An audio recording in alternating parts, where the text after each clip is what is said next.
Let's head straight to Queensland now. Joining us is Nationals leader David Littleproud. Thank you so much for joining us this evening, David. Let's talk about this. We've got 3 Labor senators. They've sounded the alarm over the PM's emergency migration laws. As we just heard there, Albo today deflecting, blaming Peter Dutton, trying to, I guess, make the coalition shoulder the blame. But the fact you've got 3 Labor members raising concerns, what does that tell you? Yeah, look, we gave the government every opportunity to demonstrate why these laws needed to be rushed through, so much so that we helped them get it through the House of Representatives. And then when it got to the Senate, where it should have greater scrutiny, particularly the powers that they're asking for, that there should be some scrutiny there. The fact that the Prime Minister wasn't able to demonstrate the urgency of this bill being passed, I suspect it's more to do with the factional trouble that he'll have between the left and the right of his party. The left will start to peel away for what these laws will provide to the minister. And so it was more about internal management to try and sneak it through Parliament in a rushed, orchestrated way rather than proper scrutiny. And we've been constructive, we've shown that. Not only did we help them redesign their flawed laws that when they brought us back to Parliament for when these detainees were let out by the Albanese government, and we've also helped them with the Russian embassy saga.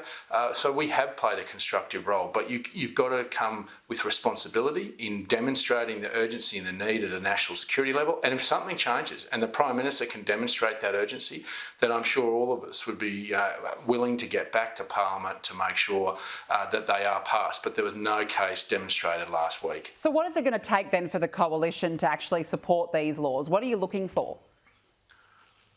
Oh, well, it's basically making sure there's no unintended consequences. We were concerned about pull factors of people instead of coming to this country on boats, and that's what we have serious concerns about if we rush laws that don't think through the consequences and actually engage properly with agencies, intelligence agencies and security agencies about how these should be constructed.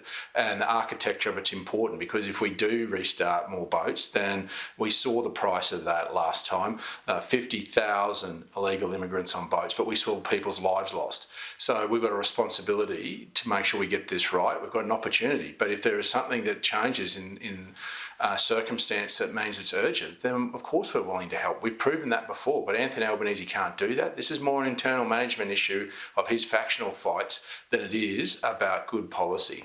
And we know that more than 100 detainees who the government wants to deport could be released if the High Court rules against the government coming up in a few weeks on April 17.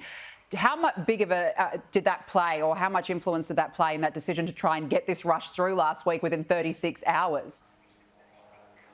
Well, we actually have sought advice from the government. If there is an impediment there that we need to pass this bill, we would have. But the Minister made it clear that this had no bearing on the case and there was no real reason around the urgency. So we stand ready. If something changes in terms of those circumstances and the impending case from the High Court in the next couple of weeks, then obviously we stand ready to do whatever's necessary. But when the government can't demonstrate that, something's not right.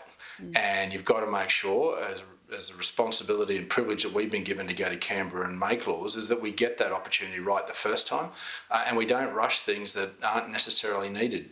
And that's the advice that the government's given back to us. So the urgency is something they've got to be clear on, they've got to have to demonstrate, but we stand ready.